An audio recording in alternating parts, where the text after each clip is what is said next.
WordPress क्या है? CMS, जिसको शॉर्ट फॉर्म में हम सीएमएस कहते हैं, और फुल फॉर्म में इसको कहते हैं हम कंटेंट मैनेजमेंट सिस्टम। अच्छा, कंटेंट मैनेजमेंट सिस्टम से मुराद ये है कि ये आपके वेबसाइट के कंटेंट को क्या करता है? मैनेज करता है। ठीक है। जब स्टार्टिंग में जब वर्डप्रेस बनी थी, अभी की बात नहीं है, 10 साल पहले की बात या 5-6 साल पहले की बात है। पहले जब वर्डप्रेस जब बनी थी ना, तो उसका स्पेसिफिकली वर्क ये होता था कि ब्लॉग्स वगैरह बनाना। क्या बनाना? ब्लॉग्स। ब्लॉग्स मतलब जिसमें आर्टिकल्स वगैरह होते हैं, न्यूज बेस्ड वेबसाइट वगैरह हो गई, वो बनाने के लिए हम बेसिकली जो है वो क्या करते थे? वर्डप्रेस का इस्तेमाल करते थे। ठीक है। लेकिन आहिस्ता आहिस्ता वर्डप्रेस का रुझान बढ़ गया, क्योंकि ये ओपन सोर्स टेक्नोलॉजी है, इसमें हर तरह के लोग काम करते हैं, पूरी दुनिया से लोग काम करते हैं। अब वर्डप्रेस बेसिकली एक कंटेंट मैनेजमेंट सिस्टम है, और कंटेंट मैनेजमेंट सिस्टम से मुराद ये है कि आप हर तरह का एक सिस्टम उसके अंदर बना सकते हैं। आपने सोशल मीडिया नेटवर्क बनाना है, आप वर्डप्रेस से बना सकते हैं। आपने ई कॉमर्स वेबसाइट बनानी है, आप वर्डप्रेस से बना सकते हैं। ठीक है। अगर आपने बेसिकली जो है वो कोई बुकिंग वेबसाइट बनानी है, सर्विसेज वेबसाइट बनानी है, हर तरह की वेबसाइट आप वर्डप्रेस के अंदर बना सकते हैं। हर चीज मुमकिन है वर्डप्रेस के अंदर, क्योंकि कंटेंट मैनेजमेंट सिस्टम है। आप अपने हिसाब से कुछ भी कंटेंट वगैरह क्रिएट कर सकते हैं। वर्डप्रेस में बने बनाए प्लगइन्स होते हैं, थीम्स होते हैं। ठीक है। आप उनको भी इस्तेमाल करते हुए यूज कर सकते हैं। उसके साथ साथ आप खुद भी थीम्स बना सकते हैं। अगर आपको बेसिक पीएचपी वगैरह आती है, माइस्क्ल की नॉलेज है, आप वर्डप्रेस की लाइब्रेरी को रीड आउट करते हुए आप वर्डप्रेस के डेवलपर बन सकते हैं, और इसमें आप कंट्रीब्यूट भी कर सकते हैं पूरी दुनिया के अंदर। और वर्डप्रेस के डेवलपर पाकिस्तान के अंदर भी गिने चुने हैं बहुत सारे, लेकिन ओपन सोर्स वर्डप्रेस के अंदर बाकायदा काम करने वाले जो वर्डप्रेस में कंट्रीब्यूट कर रहे होते हैं, हर वर्जन के अंदर उनका नाम आ रहा होता है। लाहौर से भी हैं, कुछ कराची से भी हैं, और उनके इवेंट्स होते हैं वर्डप्रेस के वर्ड कैंप के नाम से, कराची में भी होते हैं, लाहौर में भी, और पूरी दुनिया में वो बाकायदा स्पॉन्सर करते हैं सारी चीजें। ये बेसिकली वर्डप्रेस, दो तरह के वर्डप्रेस हैं। एक आपके पास ओपन सोर्स है, जिसको हम वर्डप्रेस डॉट ऑर्ग कहते हैं, और एक आपके पास वर्डप्रेस डॉट कॉम है। ठीक है। अब वर्डप्रेस डॉट कॉम और डॉट ऑर्ग में ये फर्क है कि डॉट कॉम वाला जो वर्डप्रेस है ना, ये आपके पास ऑनलाइन प्रोवाइड होता है। मतलब वर्डप्रेस डॉट कॉम में आप सिंपल जाकर अकाउंट बनाएंगे। ठीक है। और आप फ्री अकाउंट भी बना सकते हैं, पेड अकाउंट भी बना सकते हैं। आप प्लान भी परचेज कर सकते हैं। ये बेसिकली पेड वाला वर्जन। ये ओपन सोर्स नहीं है, ये ओपन सोर्स नहीं है। अगर मैं यहाँ वर्डप्रेस डॉट कॉम आपके सामने ओपन भी कर दूँ यहाँ पर, तो आपको बेसिकली जो है वो वर्डप्रेस यहाँ पर नजर आएगा। ये देखें, welcome to WordPress most popular website builder. यहाँ पर ये बता रहा है कि 42%, 43% of the web is built on WordPress. More bloggers, small businesses and Fortune 500 companies use WordPress than all other option combined. मतलब यहाँ ये ऐसे क्लेम नहीं कर रहे, वाकई में ऐसा है। आपके पास ऑलमोस्ट 50% वेबसाइट पूरी दुनिया के अंदर वर्डप्रेस पर बेस करती है। क्यों? क्योंकि ये इजी टू यूज है, इस पर वेबसाइट बनाना, एडिटिंग करना आसान है। तो लोग ज्यादा प्रेफर करते हैं वर्डप्रेस को इस्तेमाल करना बनस्बत एचटीएमएल पे पूरा कोड करना और उसका पूरा पैनल बनाना पीएचपी या पीएचपी के थ्रू। तो वो बहुत लंबा काम बन जाता है। यहाँ आपको पूरा मैनेजमेंट सिस्टम प्रोवाइड किया जाता है, बस आप अपनी वेबसाइट को डिजाइन करें। तो अभी आज हम वर्डप्रेस इंस्टॉल करना सीखेंगे, वर्डप्रेस की बेसिक्स हम देखेंगे, और एक वन पेज वेबसाइट, या आप किस तरह की वेबसाइट बनाना चाह रहे हैं वो आप बना सकते हैं वर्डप्रेस के अंदर, आज हम सीखेंगे। अच्छा, ये वर्डप्रेस डॉट कॉम जो है आपके पास, ये पेड वाला है। अच्छा, ये फ्री नहीं है, ये कौन सा वर्जन है? पेड। इसके यहाँ देखो चार्जेस भी आपको नजर आ रहे होंगे। वर्डप्रेस का स्टार्टर प्लान है, प्रो प्लान है, इसको हम यूज नहीं करेंगे, ये क्योंकि आपका पेड वाला है। हम फ्री वाला यूज करेंगे, जो कि है WordPress dot O R G. ये आपके पास बेसिकली ओपन सोर्स वर्डप्रेस की ये स्क्रिप्ट आपको प्रोवाइड करता है। वर्डप्रेस, ये देखो यहाँ क्या लिखा हुआ है, WordPress is open source software you can use to create a beautiful website, blog और एप्लीकेशन। मतलब आप कोई एप्लीकेशन भी बना सकते हैं किसी भी तरीके की। मतलब आप कोई कंटेंट मैनेजमेंट ब्लॉग बनाना चाहें, फॉरम बनाना चाहें, आप सोशल मीडिया बनाना चाहें, आप ई कॉमर्स वेबसाइट बनाना चाहें, हर तरह की चीज आप बना सकते हैं वर्डप्रेस। ठीक है। तो ये बेसिकली जो है वो आपके पास हर चीज मुमकिन है इसके अंदर। तो यहाँ पर आपके पास ये कह रहा है WordPad dot O R G. WordPad dot O R G में अगर आप देखें, तो यहाँ प्लगइन्स का भी सेक्शन है और थीम्स का भी सेक्शन है, और सपोर्ट में यहाँ डॉक्यूमेंटेशन है, आप इसको भी रीड कर सकते हैं। हमें वर्डपेड डॉट ओ आर जी को यूज करना है, ये इसका इंटरफेस है। ठीक है। और मजे की बात, इनकी वेबसाइट रिस्पॉन्सिव ही होती है, और ये सारी फीचर्स इसके अंदर है। कस्टमाइजेबल डिजाइन, एसईओ फ्रेंडली है। ठीक है। रिस्पॉन्सिव भी है, मोबाइल साइट के लिहाज से हाई परफॉर्मेंस है, आप मैनेज कर सकते हैं। सिक्योरिटी भी बहुत अच्छी है। अच्छा, लोग कहते हैं, कुछ लोग वैसे ये कहते हैं कि वर्डप्रेस की वेबसाइट सिक्योर नहीं होती। अब ये आधा सच है और आधा झूठ है। उसकी वजह ये है कि वर्डप्रेस की वेबसाइट सिक्योर बहुत है, क्योंकि हर दफा अपडेट्स वगैरह आ रही होती है। अगर कोई भी वर्नरेबिलिटी फाइंड होती है, तो ओपन सोर्स टेक्नोलॉजी है, हर कोई इसको इम्प्रूव करने की कोशिश कर रहा है। अब मसला कब आ जाता है, मसला तब आता है जब आप कोई नल थीम यूज कर रहे हो। लोग पता है क्या करते हैं, पेड थीम होते हैं, ऑनलाइन किसी भी वेबसाइट पे जाकर उस पेड थीम को फ्री में डाउनलोड करने की कोशिश करते हैं और उसको अपनी वेबसाइट में लगाते हैं। तो हैक होता है या खराब होता है वेबसाइट आपकी, जो है ना हैक हो जाती है, वो उन स्क्रिप्ट की वजह से हो जाती है जो आप फ्री में डाउनलोड करने की कोशिश करते हैं। अगर आप चीजें आप प्रॉपर यूज करें, बेसिकली जो है वो ऑफिशियल वर्डप्रेस की चीजें यूज करें, तो आपके लिए कोई भी इशू क्रिएट नहीं होगा। मतलब सिक्योर बहुत है, इसके सिक्योरिटी के प्लगइन्स भी आते हैं, आप हर चीज इसकी सिक्योर कर सकते हैं। तो ये नहीं कह सकते आपके वर्डप्रेस सिक्योर नहीं है। हाँ, सिक्योर तब नहीं है जब आप प्लगइन्स नेट से डाउनलोड करके लगा रहे हो पेड वर्जन को फ्री में। तो क्रैक वर्जन जैसे हम कहते हैं, क्रैक वगैरह डाउनलोड करना, इस तरह लोग कर रहे होते हैं। और थीम्स भी इसी तरह। अब होता क्या है, उन थीम्स के अंदर वो एक स्क्रिप्ट छोटा सा डाल देते हैं। अब कल को वो जस्ट उस स्क्रिप्ट को बेसिकली जो है वो ट्रिगर करवा देते हैं। जैसे हम माई स्कूल में ट्रिगर्स पढ़ेंगे, ट्रिगर्स का काम ही यही है कि एक स्पेसिफिक इवेंट चले और आपका पूरा स्क्रिप्ट चल जाए। तो ट्रिगर्स हम बनाना सीखेंगे माई स्कूल के अंदर, तो आपको आइडिया हो जाएगा कि ट्रिगर्स का काम क्या है। तो वर्डप्रेस की वेबसाइट में भी वो यही करता है। मतलब उन्होंने क्या किया होता है, एक ट्रिगर बनाई होती है कि जैसे ही इस बटन पे क्लिक होगा या वो इस पेज को ओपन करेंगे तो ऑटोमेटिकली सारा डेटा वाइप हो जाए, मतलब डिलीट हो जाए, और एक स्पेसिफिक हैकिंग का जो पेज होता है, आपको आपने देखा होगा, तो शेल बेसिकली जो है वहां पर अपलोड करके वो शो कर रहे हैं। ये बेसिकली जो है वो काम कर रहे हैं। तो इसमें कोई रॉकेट साइंस नहीं है कि हैक कैसे होगी वेबसाइट, वो इस तरीके से। या दूसरे तरीके हैं हैकिंग के, आपके पास MySQL injection, SQL injection के नाम से भी एक वल्नरेबिलिटी है। लोग एसक्यूएल जब लिख रहे होते हैं तो उसमें एसक्यूएल इंजेक्शन इम्प्लीमेंट हो जाता है। तो हम यहाँ ब्राउजर में रहते हुए आप वेबसाइट को एक्सेस कर सकते हैं और चेंजेस कर सकते हैं उसके डेटा टेबल के अंदर, मतलब उसके टेबल्स के अंदर। ये भी एक वल्नरेबिलिटी होती है। दूसरा वल्नरेबिलिटी, यहाँ सर्च बार आपको नजर आ रहा है।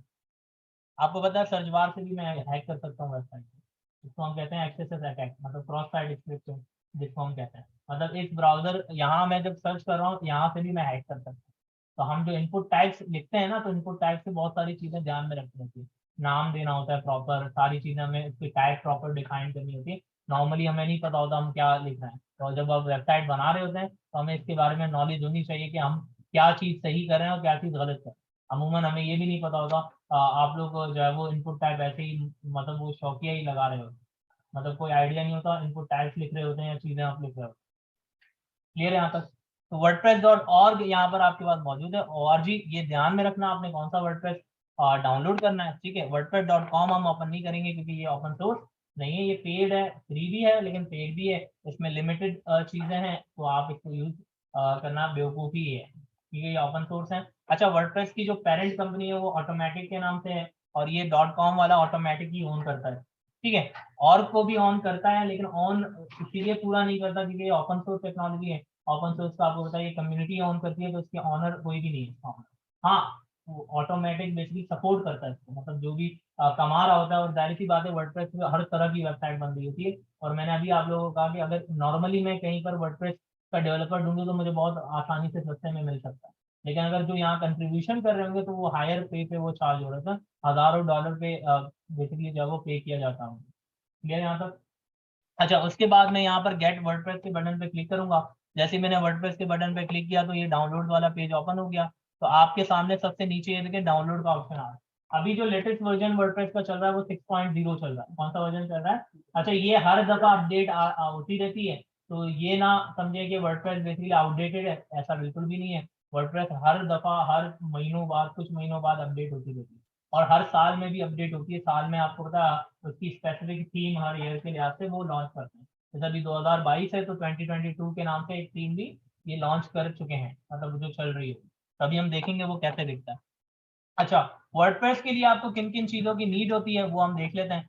सबसे पहले आपको वर्डप्रेस की जो फाइल है वो, और एक अपाची सर्वर की नीड होती है, और आपके पास डेटाबेस के लिए माइस्क्यूएल की नीड होती है, जो कि हमारे पास ये किसके अंदर मौजूद है, जैम्प के अंदर। किसके अंदर मौजूद है? मतलब जैम्प हमें ये दोनों चीजें प्रोवाइड करता है, तो हमें परेशान होने की जरूरत नहीं है कि हम इन दोनों को अलग अलग क्यों इंस्टॉल करें। आपके पास एक ही एक पैकेज मौजूद है जैम्प के नाम से, आप बस इसे इंस्टॉल करेंगे जो कि ऑलरेडी मौजूद होगा, और इसमें हम बेसिकली जो है वर्डप्रेस को इंस्टॉल करेंगे। तो आपने करना क्या है, यहाँ वर्डप्रेस के डाउनलोड के बटन पे क्लिक कर देना है। तो वेट करें, यहाँ देखें कितने एमबी की फाइल है, 21.7 एमबी की फाइल है। तो अभी ये यहाँ पर आपके पास बेसिकली जो है वो डाउनलोड हो चुकी है, हो गई। इस फाइल को अब अनजिप आपने करना है। अनजिप कहाँ पर करना है वो भी मैटर करता है, अभी मैं आपको समझाऊंगा कि अनजिप कहाँ करना है। तो ये फाइल आपके पास डाउनलोड हो चुकी है। मैं इस फाइल को ओपन पे भी लगा देता हूँ और साथ मैं आपको स्ट्रक्चर बता दूँ आपने कहाँ इसे रखना है। मैं यहाँ से सी ड्राइव के अंदर जाऊंगा, XAMPP के फोल्डर में जाऊंगा। अच्छा, पहले हम MySQL के लिए कौन से फोल्डर में जाते थे? MySQL के फोल्डर में जाते थे। अगर आपने कोई भी फाइल रखनी है ना, किसी फाइल को एक्सेस करना है सर्वर के अंदर, तो उसे हम htdocs के अंदर रखेंगे। कहाँ रखेंगे? htdocs के अंदर। इस फोल्डर के अंदर आप जो भी फोल्डर बनाएंगे वो आपकी एक एप्लीकेशन बन सकती है। तो यहाँ पर मैं एक न्यू फोल्डर बनाऊंगा, सिंपल न्यू फोल्डर का नाम यहाँ पर मैं लिख लेता हूँ माय वेबसाइट। क्या नाम रखूंगा इसका? My website. और इस वेबसाइट के फोल्डर के अंदर हम वर्डप्रेस की फाइल्स वगैरह बेसिकली जो है वो रखेंगे। तो यहाँ पर हमारे पास ये जिप फाइल ओपन हो चुकी है। तो यहाँ देखें वर्डप्रेस का फोल्डर यहाँ पर मौजूद है। आपने इसे ओपन करना है तो ये सारी वर्डप्रेस की देखें सारी फाइल्स है। तो आपने यहाँ ऊपर पे क्लिक करके एक्सट्रैक्ट टू के ऑप्शन पे क्लिक कर देना है और यहाँ से आपने जाना है सी ड्राइव में। सी ड्राइव के बाद आपने जाना है XAMPP के फोल्डर में। XAMPP के फोल्डर के बाद htdocs के अंदर जाएंगे और htdocs के अंदर जाने के बाद आप यहाँ पर कौन से फोल्डर के अंदर इसे अपलोड करोगे? माय वेबसाइट, जो हमने यहाँ पर बनाई हुई थी। अगर नहीं बनाई थी तो यहाँ पर क्लिक करके आप न्यू फोल्डर भी क्रिएट कर सकते हैं। ऊपर टॉप पे ऑप्शन है, क्लियर? तो लेकिन मैं यहाँ ऑलरेडी हमारी बनी हुई है माय वेबसाइट के नाम से, तो मैं यहाँ पर ओके कर दूंगा। तो ओके करने के बाद यहाँ देखें सारी फाइल यहाँ पर एक्सट्रैक्ट हो जाएंगी। एक्सट्रैक्ट करने के बाद हम दोबारा माय वेबसाइट के फोल्डर में जाएंगे तो आपको सारे फाइल नजर आ जाएंगी। तो यहाँ देखें सारी फाइल आ चुकी है।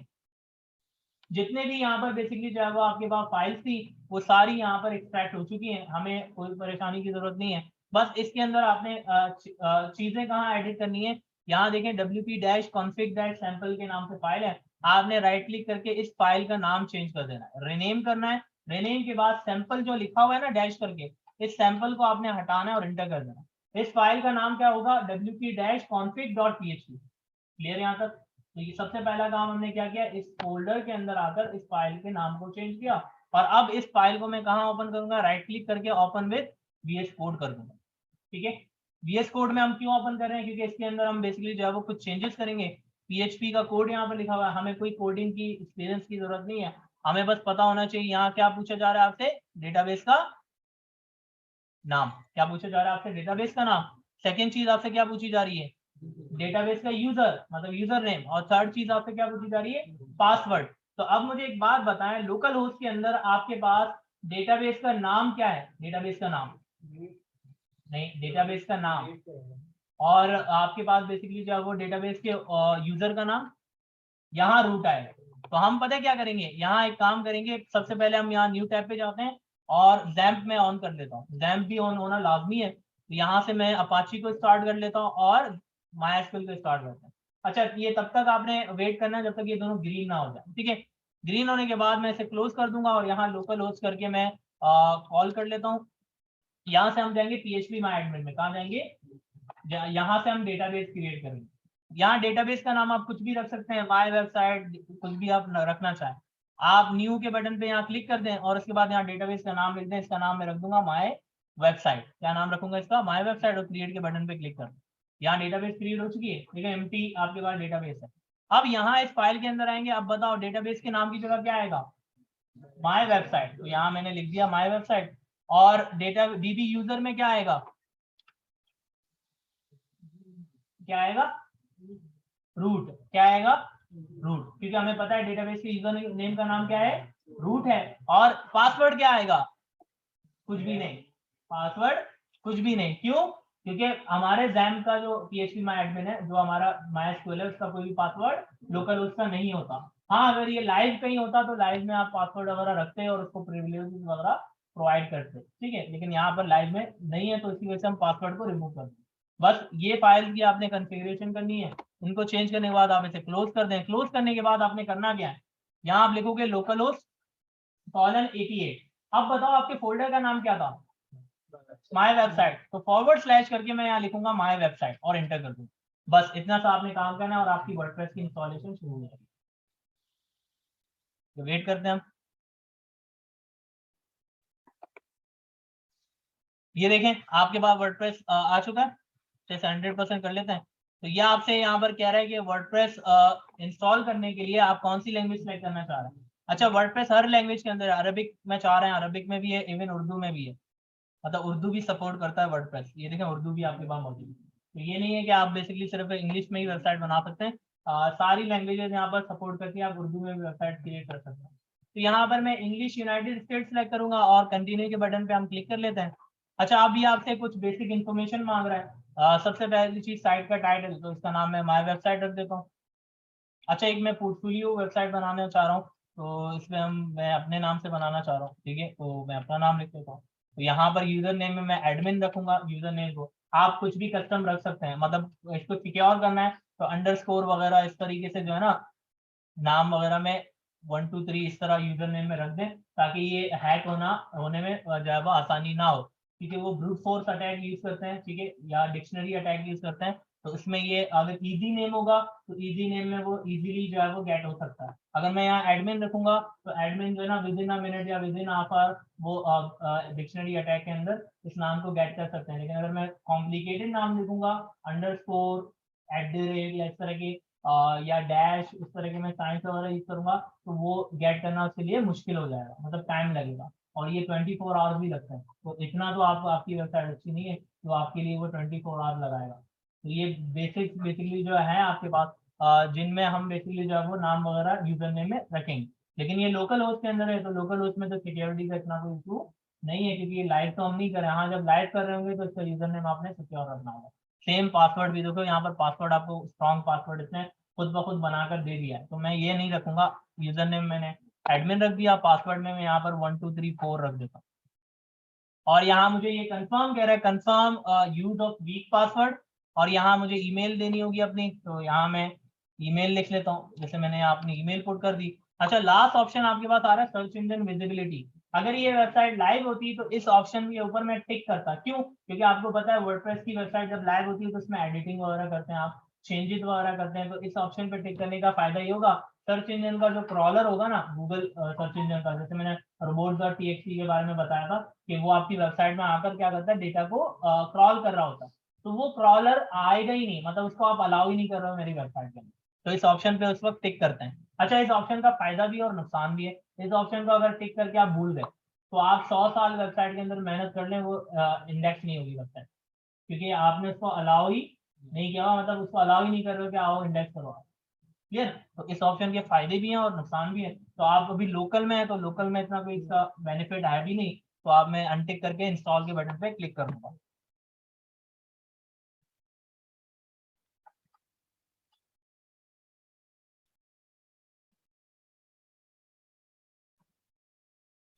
अच्छा, यहाँ पर देखें आपके पास ये क्रिएट हो चुका है सक्सेस। सक्सेस के बाद लॉगिन के बटन पे आप क्लिक कर दें, और यहाँ आपने क्या करना होगा। अच्छा, दूसरी बात, वर्डप्रेस का जो एडमिन पैनल है ना, उसका एक्सेस कैसे हो सकता है। आपके पास जो माय वेबसाइट है, मैं यहाँ पर इसको ओपन कर लेता हूँ।